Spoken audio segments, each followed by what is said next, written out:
બિહારની રાજધાની પટનામાં લુખ્ખા શખ્સોએ એશિયા હોસ્પિટલના મહિલા ડાયરેક્ટરને ગોળી મારી દીધી હતી. બદમાશોએ હોસ્પિટલમાં ઘૂસીને ફાયરિંગની ઘટનાને અંજામ આપ્યો હતો.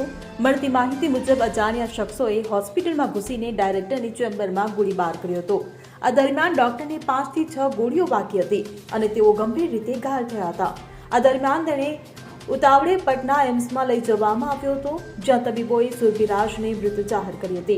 આ ઘટનાની માહિતી મળતા જ પટના પોલીસ અને એફએસએલની ટીમ તપાસ માટે ઘટનાસ્થળે પહોંચી હતી. પોલીસને તપાસ દરમિયાન 5 કારતૂસનો મુદ્દામાલ મળી આવ્યો હતો.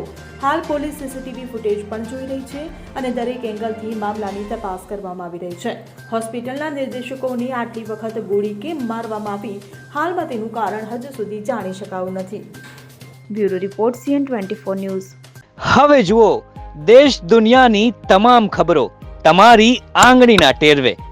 ઉઠાવો મોબાઈલ અને Google Play Store પરથી ડાઉનલોડ કરો અમારી CN24 ન્યૂઝ મોબાઈલ એપ.